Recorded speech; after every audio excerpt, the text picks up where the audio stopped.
నమస్తే అండి. నేను డాక్టర్ రమణ్ రాజు, ఎండి ఆయుర్వేద పంచకర్మ స్పెషలిస్ట్, మెడి9 ఆయుర్వేద హాస్పిటల్. మనం ఈరోజు చాలామంది జీర్ణకోశ సంబంధులతో బాధపడుతున్నారు.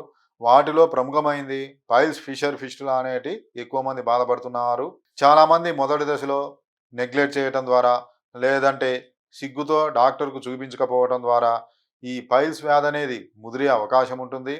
ఈ పైల్స్ రావటానికి కూడా కారణాలు టయానికి ఆహారం తీసుకోకపోవటం, వాటర్ శాతం తక్కువ తీసుకోవటం, పీచు పదార్థాలు తక్కువ తీసుకోవటం, దుంపకూరలు ఎక్కువ తీసుకోవటం, స్పైసీ ఫుడ్ ఎక్కువ తీసుకోవటం, ఎక్కువ దూరం డ్రైవింగ్ చేయటం, ఇవన్నీ కూడా మనకు ఈ పైల్స్, ఫిషర్, ఫిస్టులా వ్యాధి కారణాలు. నెక్స్ట్ ఇంకా మరి కొన్ని రకాల వ్యాధుల్లో కూడా, ప్రేగుకు సంబంధించిన వ్యాధుల్లో కూడా ఈ పైల్స్, ఫిషర్, ఫిస్టులా వచ్చేటటువంటి అవకాశం ఉంటుంది. ముఖ్యంగా ఐబిఎస్ అంటాం, ఇరిటబుల్ బోవెల్ సిండ్రోమ్ అని, ఇంకా ఇన్ఫ్లమేటరీ బోవెల్స్ డిసీజ్ అని, క్రాన్స్ డిసీజ్ అని, అల్సరేటివ్ కొలైటిస్ అని, ఈ వ్యాధి ఉన్న వారిలో కూడా ఈ సమస్య ఎక్కువగా ఉంటుంది. ఇంకా వీడిఆర్ఎల్ అంటే సుఖ వ్యాధులకు సంబంధించి గనేరియా కానీ, సిఫిలిస్ కానీ, వీటిల్లో కూడా ఈ సమస్య ఎక్కువగా ఉండే అవకాశం ఉంటుంది. ముఖ్యంగా పైల్స్ను ఆయుర్వేదంలో అర్సెస్ అంటాం.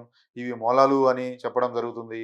ఇవి ఏంటంటే మనం మోషన్కు వెళ్ళాలంటే కష్టంగా మనం ప్రెజర్ ఇచ్చినప్పుడు రెక్టంలో లేదా యానస్లో ఉండే రక్తనాళాలు ఉబ్బి ద్రాక్షపు గుత్తుల్లాగా బయటికి వస్తాయి. వాటినే మొలలు అంటాం. ఇవి లోపల ఉంటే వాటిని ఇంటర్నల్ పైల్స్ అని, బయట ఉంటే ఎక్స్టర్నల్ పైల్స్ అంటాం.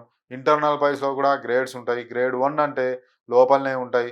గ్రేడ్ 2 అంటే మనం ముక్కినప్పుడు బయటకు వచ్చి వాటంతటవే వెళ్తాయి. గ్రేడ్ 3 అంటే మనం ప్రెజర్ ఇచ్చినప్పుడు బయటకు వస్తుంది, చేత్తో ఉంటే లోపలికి వెళ్తుంది. గ్రేడ్ 4 అయితే బయటకు వస్తుంది, మనకు చేత్తో ఉన్నా కూడా పోవు.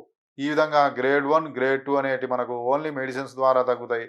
గ్రేడ్ 3, గ్రేడ్ 4కు మనకు ఈ క్షారసూత్ర అనేటటువంటి సర్జికల్ ట్రీట్మెంట్, పారా సర్జికల్ ట్రీట్మెంట్ అంటాం. ఇది ఈజీగా పెద్ద ప్రొసీజర్ ఏం కాదు, మైనర్ ప్రొసీజర్, సర్జికల్ ప్రొసీజర్.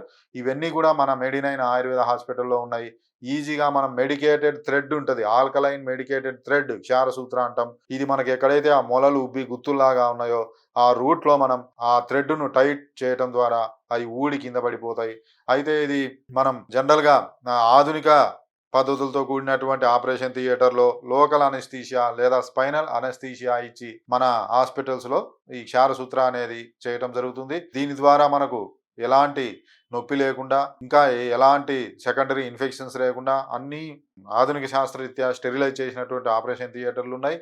కాబట్టి మనకు ఈజీగా ఈ క్షారసూత్ర ద్వారా మినిమం 7 డేస్లోనే మనకి ఈ పైల్స్ అనేది పూర్తిగా తగ్గే అవకాశం ఉంటుంది. ఈ ఫస్ట్, సెకండ్ స్టేజ్లో అయితే మనకి ఈజీగా మెడిసిన్స్తో తగ్గుతాయి. మనం మెయిన్ ఈ పైల్స్, ఫిషర్, ఫిస్టులాకు మోషన్ ఫ్రీ రావటం ముఖ్యం. కాబట్టి వాటర్ ఎక్కువ తీసుకోండి, ఫైబర్ ఐటమ్స్ ఎక్కువ తీసుకోండి. అదేవిధంగా కరక్కాయ చూర్ణం అని ఉంటుంది, ఇది నైట్ 1 స్పూన్ వేడి నీళ్ళతో తీసుకుంటే ఈ సమస్య నుంచి తగ్గుతుంది. కాబట్టి పైల్స్, ఫిషర్, ఫిస్టులాతో ఎవరైనా బాధపడుతూ, ముఖ్యంగా ఫిస్టులా చాలాసార్లు ఎన్నిసార్లు సర్జరీ చేసినా తిరగబెట్టడం జరుగుతుంది. అలాంటి వారు ఉంటే ఒకసారి మీ రిపోర్ట్స్తో ఒక్కసారి మన మెడి9 ఆయుర్వేద హాస్పిటల్ని సంప్రదించండి. మన దగ్గర మెడిసిన్స్ మరియు ఈ క్షారసూత్ర ట్రీట్మెంట్ ద్వారా తిరిగి తిరగబెట్టకుండా పూర్తిగా దానికి పరిష్కారం అనేది చూపుతాం.